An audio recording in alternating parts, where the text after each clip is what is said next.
apa kabar Anda di hari ini? Senang sekali saya Cynthia Delima dan Berita Papua hari ini. Kami dapat kembali menjumpai Anda dengan sejumlah informasi penting dan menarik yang akan kami hadirkan untuk Anda. Dan berikut kami hadirkan 3 di antaranya.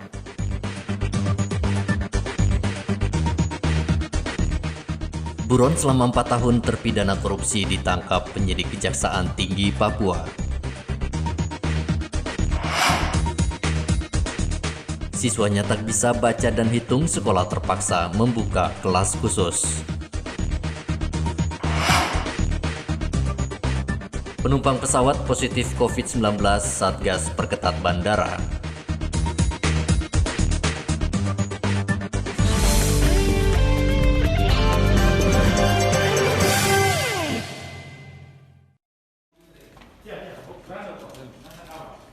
Buron selama 4 tahun, mantan Kepala Satuan Polisi Pamong Praja Kota Jayapura ditangkap. Otnil ditangkap penyidik Kejaksaan Tinggi Papua saat sedang memperbaiki mobilnya di Entrop, Kota Jayapura. Terpidana kasus korupsi itu sempat mengajukan penundaan eksekusi pada tahun 2018 dengan alasan sakit. Kepala Kejaksaan Negeri Jayapura, Rahmat, mengatakan penangkapan dilakukan berdasarkan putusan Mahkamah Agung tahun 2016, yaitu penjara 1 tahun 6 bulan. Bahwa buronan tersebut dimaksud berdasarkan putusan Mahkamah Agung RI, putusan pengadilan tertinggi, telah dihukum yang bersangkutan selama 1 tahun dan 6 bulan.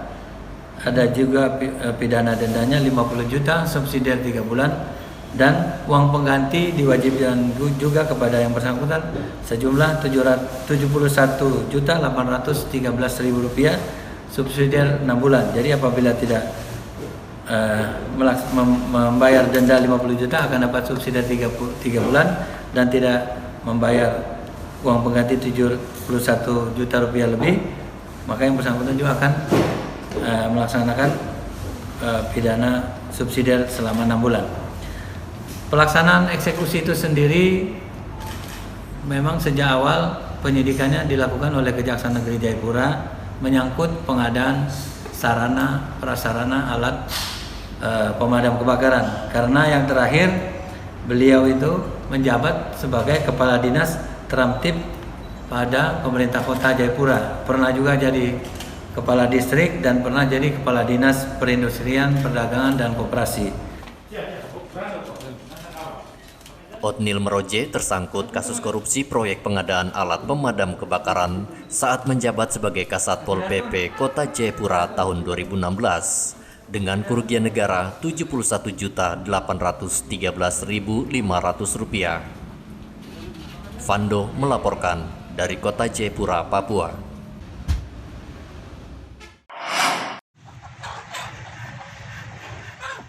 Korban kebakaran Pasar Yotefa minta pemerintah daerah membantu pedagang berjualan kembali.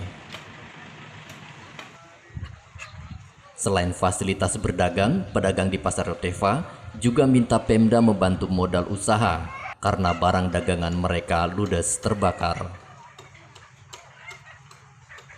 Kita yang utama itu kan modal, Pak. Ya, kalau bisa tempat didirikan dulu.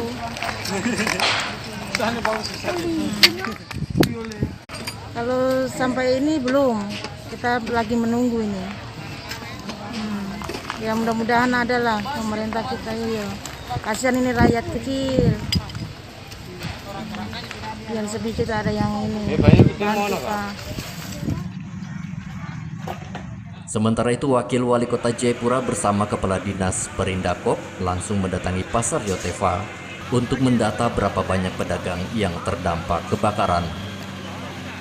Sementara kalau ada tempat nanti bakal saya ngatur, ya di mana bisa jualan dulu sementara. Yang jelas langkah pertama nih mereka akan mengamankan barang-barang dulu hari ini. Mungkin besok atau lusa baru mereka ngatur tempat baru bisa jualan. Nanti kita minta mereka daftar dulu, ya apa yang terbakar, dari dagangannya apa, berapa banyak, daftar dulu di sini. Nanti pemikirannya kita Pak Kadis, nanti dia ngatur di mana tempat untuk sementara jualan. Sampai hari ini tuh kita tidak ada kalau mau jualan, tapi diatur, ya. Selain mempercepat pembersihan puing kebakaran, Pemda juga akan mencari lokasi jualan sementara untuk pedagang. Afi Tindarto melaporkan dari Kota Jayapura, Papua.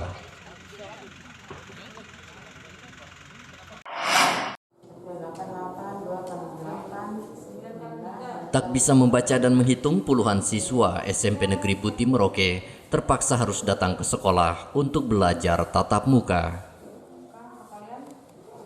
SMP Negeri Buti sengaja membuka 2 ruangan khusus siswa yang tidak bisa ikut belajar secara daring. Sekolah menyiapkan 4 orang guru untuk membantu siswa agar bisa membaca dan berhitung. Satu persatu siswa belajar menghitung dan membaca, tentunya dituntun oleh guru. Ini H dengan A bacanya? H, pintar. Ini sudah ada itu.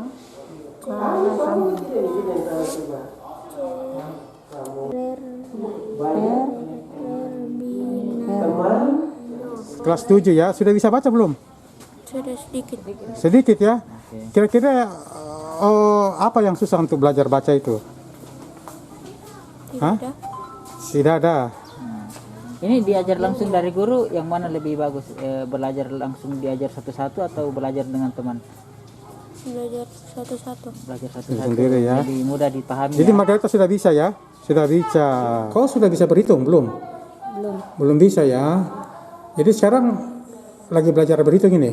Iya. Sejak dari dulu SD sampai sekarang belum bisa? Iya. Belum bisa ya? Oh gitu. Yang susah apa? Yang susahnya apa? Perkalian kah, tambah kah, kurang? Penjumlahan? Hah? Perkalian. Sementara itu, Kepala Sekolah SMP Negeri Buti Merauke, Paskalis Tetol, mengatakan proses belajar tatap muka dilakukan selama 2 jam setiap hari. Hingga nanti seluruh siswa bisa membaca dan menghitung. Bisa dihitung. Bisa. Diulang ya. SMP Buti hari ini adalah hari pertama secara aktif. Bapak Ibu Guru mengadakan pelayanan, penemanan, penguatan bagi anak-anak yang tidak bisa atau kemampuan baca tulis hitungnya rendah. Untuk anak-anak yang kemampuan baca dan tulis itu ada 6 orang, ditambah dengan anak-anak yang sudah naik itu ada sekitar 6 juga untuk ditemani baca dan tulis. Sedangkan untuk kemampuan berhitung yang rendah itu ada 11. Nah itu juga ditemani oleh Bapak Ibu Guru. Kita buat 2 jam setiap hari, ya, sampai bisa. Jadi ini untuk sementara, nanti akan ditemani oleh seluruh guru yang lain.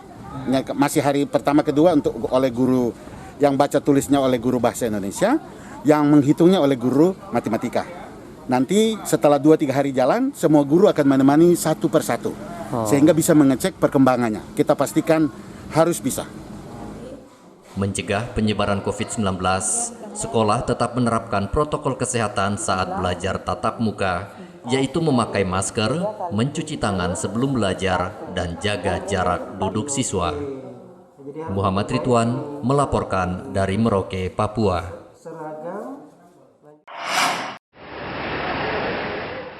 Menko Polhukam dan Mendagri cek kesiapan pilkada serentak dan penanganan COVID-19 di Papua. Tiba di Bandara Moses Kilangin Mimika, Mahfud MD, Tito Karnavian langsung menuju ruang pertemuan di Hotel Rimba, Papua. Pertemuan membahas pilkada serentak dengan seluruh pimpinan Satuan Polri dan TNI yang ada di Mimika itu dilakukan secara tertutup.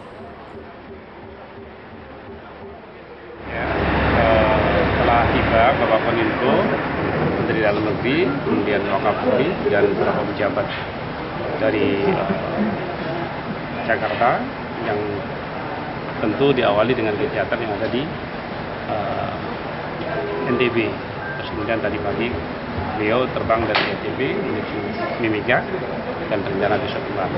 Untuk kegiatan beliau di Mimika yaitu nanti sekitar jam 14.00 Koninfo didampingi dengan beberapa pejabat untuk akan memberikan arahan kepada TNI Polri yang ada di Mimika atau yang ada di Papua.